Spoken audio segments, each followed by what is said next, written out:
This video is brought to you by Squarespace, the all-in-one website platform. More about them later in the video. Welcome back to Geographics. I'm your host, cosmic horror author Eric Malachite, and today's video was written by Ben Edelman, so be sure to show him some love in the comments while you deploy your likes, subscribe to the channel if you're not, and share this video with someone who loves learning about places and the fascinating history behind them. Let's get started.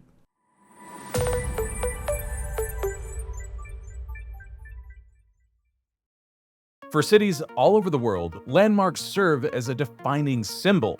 A building or a monument serves as a shorthand for the city itself, instantly recognizable by people who've never been there. New York has the Statue of Liberty, Paris has the Eiffel Tower, Cairo has the Great Pyramids, Rio de Janeiro has the Cristo Redentor, and Sydney has its Opera House.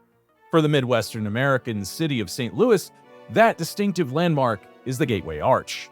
Towering more than 600 feet above the Mississippi River, the arch is the tallest monument in the United States and one of the most popular tourist attractions in the country, with millions of visitors every year.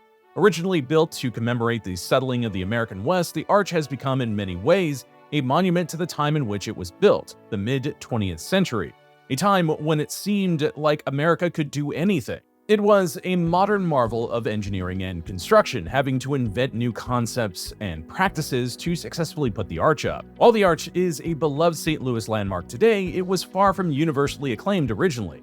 Its detractors derided it as a useless croquet wicket, a massive waste of public money that could be better spent on something more practical. It was controversial from the start, with words like corruption, plagiarism, racism, and destructive used during the decades-long odyssey to get the thing built. It also failed to do what its biggest supporters hoped it would do: save the city of St. Louis from its seemingly interminable decline.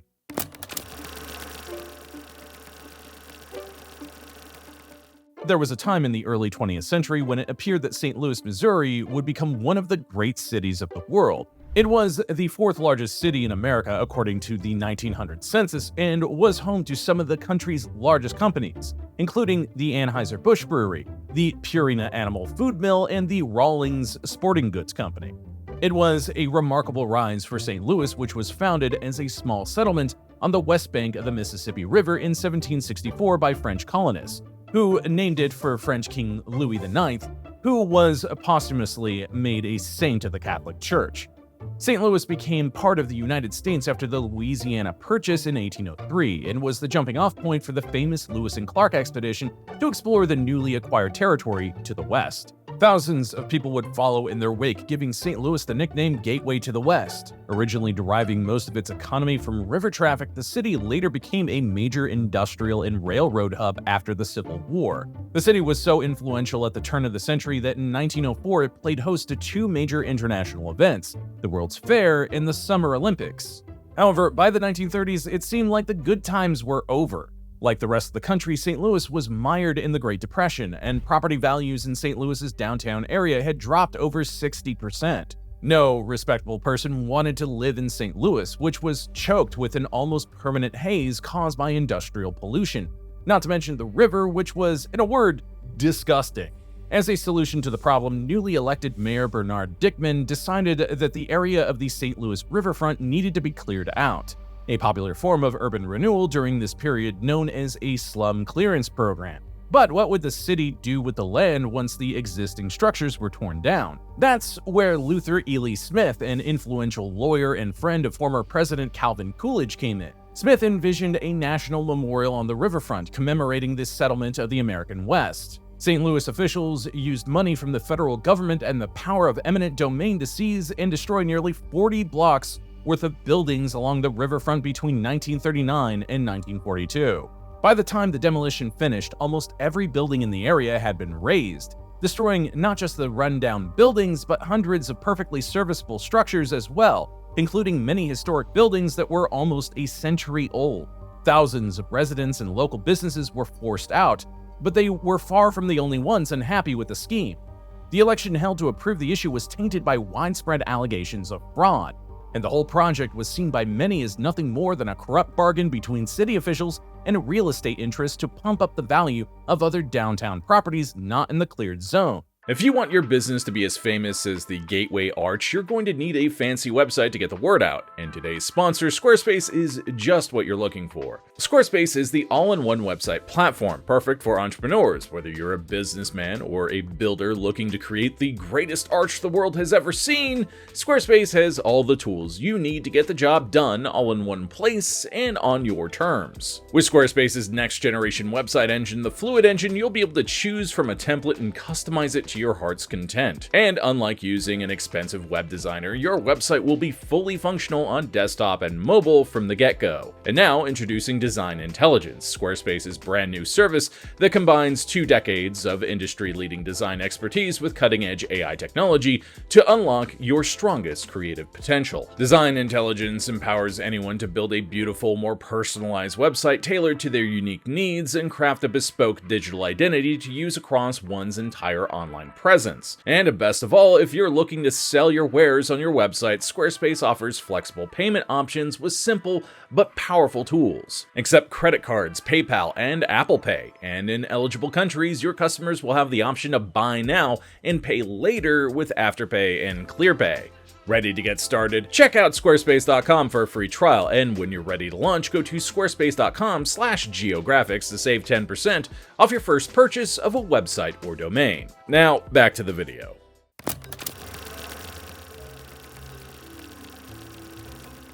By the time World War II ended in 1945, the area officially known as the Jefferson National Expansion Memorial consisted of nothing but a huge gravel lot, used by the city of St. Louis as a parking lot. Nothing had been done during the war years since every dollar was directed towards military expenditures. But now that the war was over, officials with the National Park Service in St. Louis were ready to finally sit down and figure out what kind of memorial they should make on the riverfront.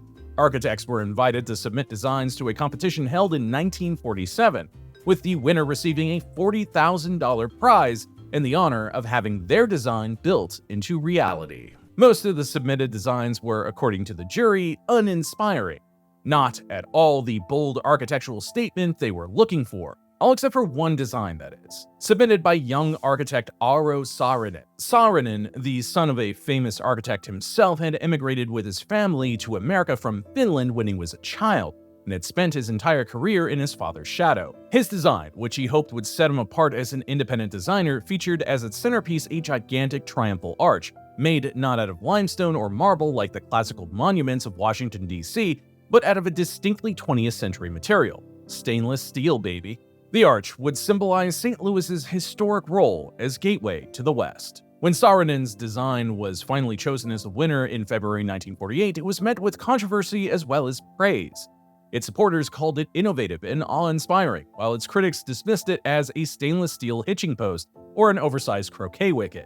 Others thought that the tens of millions of dollars it was expected to cost to build the arch was a grotesque waste of public money, or that the riverfront sign could be put to better use by constructing housing and apartments that would lower the cost of living for residents throughout St. Louis. Most seriously, however, came an allegation that Saarinen had plagiarized his design from an earlier concept by Italian architect Alberto Liberia from an exposition in Rome in 1942.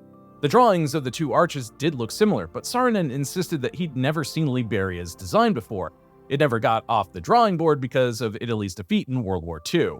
And anyway, the concept of an archway was hardly an original one. The ancient Romans built thousands of them, and it has been an essential element of architecture for everything from Gothic cathedrals to modern bridges.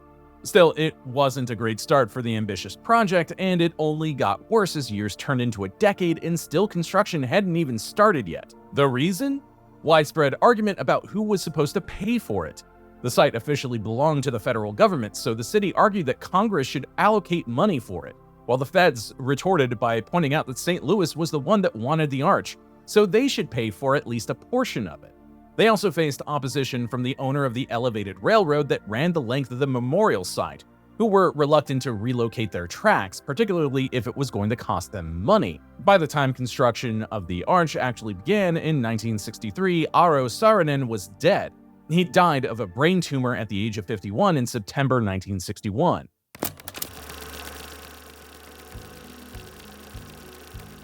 The McDonald Construction Company, which won the bid to put up what was now being called the Gateway Arch, faced a number of challenges unique to this particular structure. The arch was designed to be 630 feet tall, the height of a 45-story building. This height required techniques used to put up skyscrapers, but this wasn't a simple matter of stacking floors on top of each other. The entire thing curves from the ground up. Not to mention, the structure needed to be hollow, since the plan was for visitors to be able to travel to an observation deck at the apex of the arch. To work on the curved structure, the engineers came up with the ingenious idea of using creeper derricks, cranes literally built on the side of the legs of the arch itself that were raised on tracks higher and higher as more of the arch was built. In order to make the structure hollow and sturdy enough to hold up under the enormous stresses required of it, the design called for a double-hulled structure, similar to modern ships. Inner and outer skins of structural steel were welded into 142 triangular sections, with the interior filled with concrete in the bottom and carbon steel in the top half of the arch. Then each section was coated in an outer layer of stainless steel, which is also partially load-bearing and gives the arch its shiny appearance. The 1950s and 60s was the height of popularity for stainless steel consumer products. It was used for everything from furniture to coffee pots. The Gateway Arch project called for nearly 900 tons of stainless steel, the most ever used on a single project. One by one, the triangular sections were raised up by the creeper derricks and welded into place by a small army of construction workers, many of whom were unnerved by the cramped, curved conditions they were working in. It was dangerous work. The men worked without safety harnesses, and nothing but a net separated them from a grisly death hundreds of feet below should they fall off. However, despite worries by insurance companies that more than a dozen men would die before the arch was built, no one was killed during the construction. Both legs of the arch were built simultaneously, with the plan being for them to meet in the middle at the apex of the arch when construction was finished. This required complex and precise calculation by the engineers. If the two sides were off by even a fraction of an inch, they wouldn't join together, and everyone involved would be a laughingstock. A competition arose between those working on the northern leg, nicknamed Yankee, and those on the southern leg, or Rebel. But the workers were all united in their protectiveness of the project from critics, with more than one union man ending up in jail over the weekend after a bar brawl that started when someone insulted the arch. There was another thing that all the workers on the arch had in common. They were all white. While located in the American Midwest, St. Louis was in many ways a southern city, complete with similar attitudes about racial segregation. Racist underpinnings had marred the project from its beginning, with one of the main reasons that the riverfront neighborhood was considered a slum was the increasing numbers of Black Americans that lived there. Legal segregation had been outlawed through efforts like the 1964 Civil Rights Act. But most of America's construction unions continued to bar African American members, arguing that they were private organizations free to admit or bar whoever they wanted. The Gateway Arch was considered a test case because it was built using federal money. The Justice Department sued the AFL-CIO in 1966, alleging that the union was not compliant with the federal requirement to desegregate. By the time the lawsuit worked its way through the legal system, however, the arch was finished, and as a result, almost no African Americans worked on it.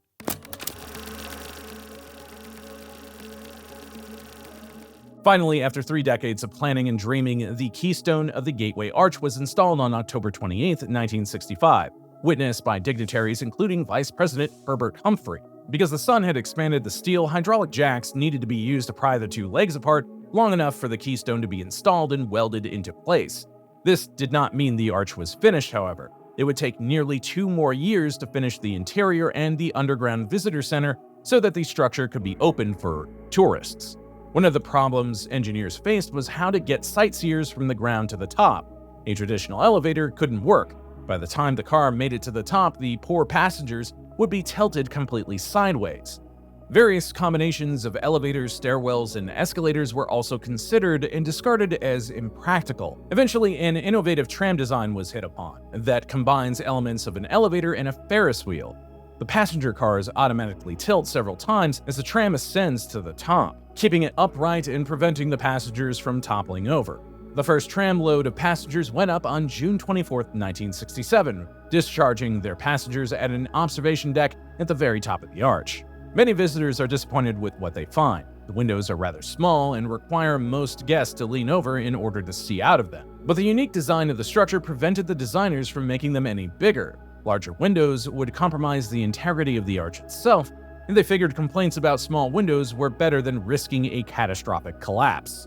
The Gateway Arch was an immediate hit with tourists as Americans from all over the country made the pilgrimage to St. Louis to ride the tram to the top.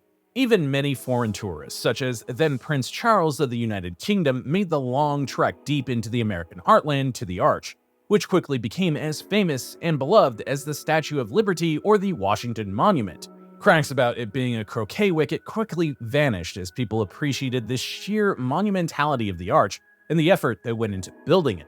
Despite its popularity, however, it could not do what civic leaders had hoped it would: save St. Louis from impending economic disaster.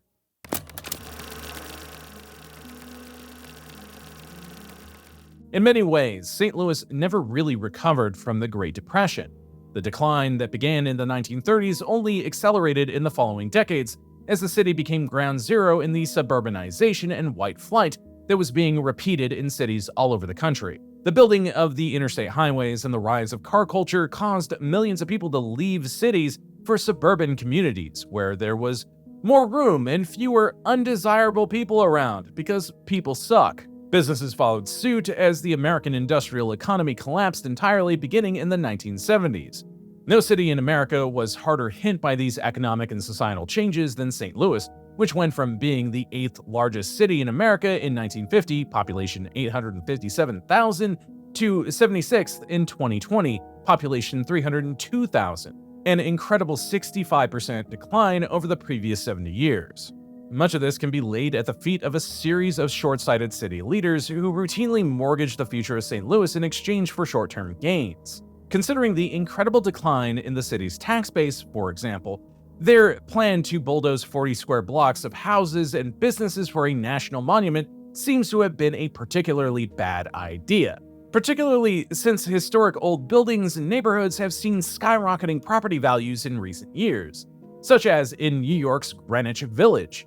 St. Louis leaders turned to tourism to boost their city's flagging fortunes after the completion of the Gateway Arch. The arch was seen as the centerpiece of a new downtown St. Louis, which would draw tourists in with their disposable income spent at restaurants and gift shops while visiting the arch and other attractions such as the newly completed Busch Stadium.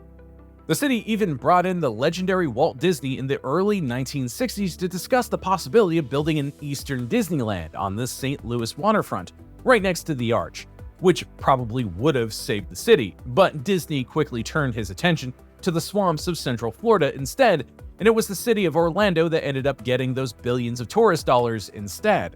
As it was, millions came to visit the arch, but then they left, continuing on to other destinations and not spending much of their money in the city. Meanwhile, few residents of St. Louis spent much time at the park that surrounded the arch. One of the problems was that the interstate highway was built right through downtown, separating the national monument and the riverfront from the rest of the city, creating what one parks commissioner called the worst entrance to a national park in the country. City leaders once thought the highway would save St. Louis, but like many other cities, they soon discovered that placing the highway in this location was a short-sighted decision that hindered their efforts much more than they helped.